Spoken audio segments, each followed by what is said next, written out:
இறைவனை உண்மையா காதலிச்ச ஒரு பெண் கடைசியில அந்த இறைவனையே கல்யாணம் பண்ணிக்கிட்டாங்கன்னா நம்புவீங்களா? இது சாதாரண கதை இல்லை, உண்மையிலேயே நடந்த தெய்வ வரலாறு. வணக்கம் மக்களே, நீங்க பார்க்கிறது உங்கள் ஸ்டோரி க்ளோரி தமிழ். சப்ஸ்கிரைப் பண்ணிட்டு பெல் ஐகானை அழுத்துங்க. ஸ்ரீவில்லிபுத்தூர்ல விஷ்ணு சித்தர் அப்படின்னு ஒரு பெரிய விஷ்ணு பக்தர் இருந்தாரு. தினமும் காலையில எழுந்து பூந்தோட்டத்துக்கு போய் பூக்கள் பறிச்சு மாலை கட்டி பெருமாளுக்கு சாத்துவாரு. அதுதான் அவருடைய வாழ்க்கை.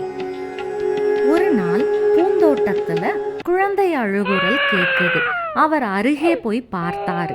ஒரு அழகான பெண் குழந்தை. அந்த குழந்தை அவரை பார்த்து சிரிச்சது. அவர் மனசுக்குள்ளே இது பெருமாள் கொடுத்த வரம்னு நினைச்சாரு. அந்த குழந்தைக்கு கோதைன்னு பெயர் வச்சு வளர்த்தாரு. சின்ன வயசுல இருந்தே கோதைக்கு கண்ணன் மேல ரொம்ப பாசம். அப்பா சொல்ற கண்ணன் கதைகள் கேட்டு கேட்டு வளர்ந்தா. அப்பா பூ கொண்டு வந்தா மாலை கட்டுறது கோதையோட வேலை. ஒரு நாள் மாலை கட்டிக்கிட்டு இருந்தப்போ ஒரு எண்ணம் வந்துச்சு. இந்த மாலை என் கண்ணனுக்கு தானே, நான் போட்டு பார்த்தா என்ன? யாரும் இல்லாததை பார்த்து மாலையை கழுத்துல போட்டா. கண்ணாடி முன்னாடி நின்னு பார்த்தா. அவளுக்கு ரொம்ப சந்தோஷமா இருக்கும். அதுக்கப்புறம் பயந்துட்டு அந்த மாலையை எடுத்து வச்சிருவா. இது தினமும் நடந்துச்சு. ஆனா ஒரு நாள் மாலையில நீளமான தலைமுடி இருந்தது. விஷ்ணு சித்தருக்கு சந்தேகம் வந்துச்சு. மறைஞ்சு பார்த்தாரு. கோதை மாலை போட்டுக்கிட்டு இருப்பதை பார்த்ததும் அவர் ரொம்ப அதிர்ச்சி அடைஞ்சாரு. பெருமாளுக்கான மாலையை நீ போட்டாயேன்னு கோபப்பட்டாரு. மாலையை தூக்கி எறிஞ்சாரு. கோதை அமைதியா நின்னா. ஆனா மனசு உடைஞ்சிருச்சு. அந்த இரவு பெருமாளே கனவில் வந்தார். கோதை என் மேல் உள்ள அன்பால் தான் அந்த மாலையை அணிந்தாள். அவ சூடிய மாலையே எனக்கு பிடிக்கும். அப்போதான் விஷ்ணு சித்தருக்கு புரிஞ்சது, இது சாதாரண பெண் இல்லை, பக்தியால் இறைவனையே கவர்ந்தவள்.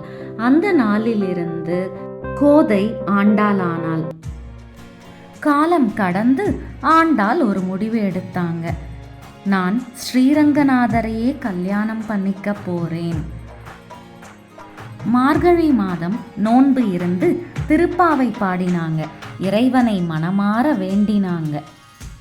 ஆனா அடுத்து நடந்தது யாருமே எதிர்பார்க்காத ஒன்று. ஒரு நாள் பெருமாள் விஷ்ணு சித்தர் கனவில் வந்து ஆண்டாளை ஸ்ரீரங்கத்திற்கு அழைத்து வர சொல்லினார். ஆண்டாளை மணமகள் மாதிரி அலங்கரிச்சாங்க. பல்லக்குல ஸ்ரீரங்கம் கூட்டிட்டு போனாங்க.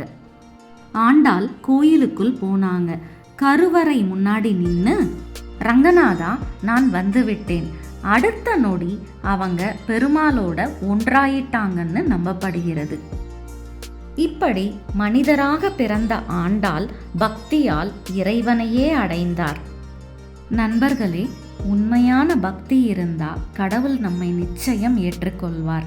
இந்த கதை பிடிச்சிருந்தா லைக் பண்ணுங்க, உங்க நண்பர்களுடன் ஷேர் பண்ணுங்க.